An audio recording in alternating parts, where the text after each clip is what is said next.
Amis fermiers, amis fermières, bonjour, bienvenue à la ferme, bienvenue sur Cocotte TV. Aujourd'hui, je vous présente un produit que j'attendais depuis bien longtemps.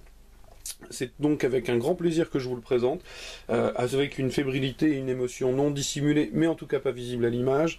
Il s'agit de l'Essence One proposé par Asus. Qu'est-ce que l'Essence One ? Il s'agit tout simplement d'un DAC, alors je dis tout simplement, tout est relatif, d'un DAC USB qui est aussi ampli casque. Donc, je vais le sortir rapidement de la boîte. Je vous rappelle que j'ai testé la Phoebus il n'y a pas très longtemps et que j'avais été plutôt satisfait. Et là, on franchit un cap qualitatif, clairement. Alors, à l'intérieur de la boîte, que trouvons-nous? Un petit fascicule qui atteste de la pureté du traitement du signal par toute une série de graphiques, etc., etc. Cela n'a pas grand intérêt.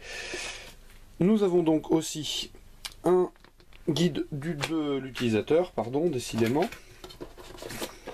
Dans une boîte, nous trouvons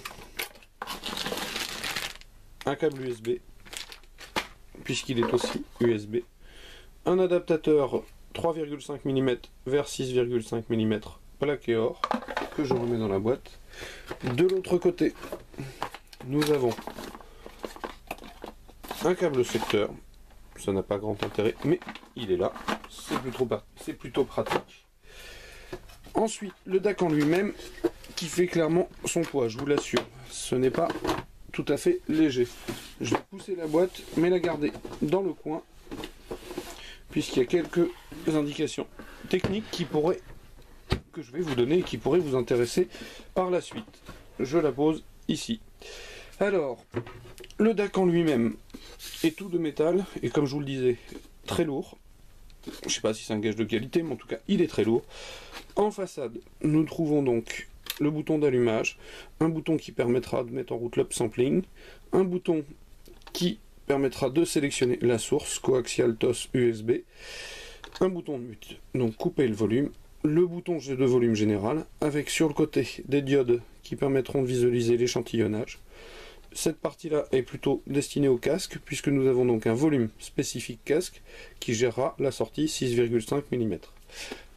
En dessous, 4 pieds en caoutchouc, un petit autocollant, et à l'arrière, des sorties en RCA, des sorties XLR, des entrées coaxiales, optiques et USB, une sélection du voltage pour les régions, et l'arrivée de l'alimentation.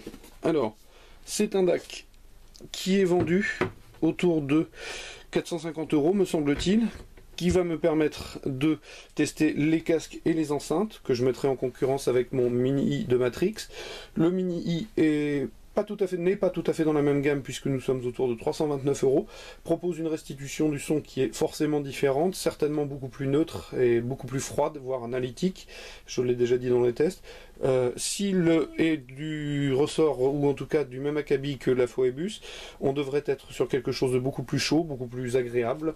Que vous donner comme information technique, qu'il propose donc une extrême audio clarity, comme vous l'avez compris, donc une clarté audio particulière avec un rapport signal-bruit de 120 dB, qu'il propose des AMP de classe audiophile, qu'il couvre un spectre de courant de 10 Hz jusqu'à 48 000 Hz, et que pour le reste des informations techniques qui sont assez nombreuses, je vous invite à venir lire le test écrit qui paraîtra donc incessamment sous peu à la ferme, et je vais m'empresser d'aller le brancher pour écouter ce qu'il peut donner sur mon HE500, donc mon casque orthodynamique. Voilà, donc je vous souhaite une bonne journée à la ferme en notre compagnie, et je vous dis à très très bientôt. Au revoir.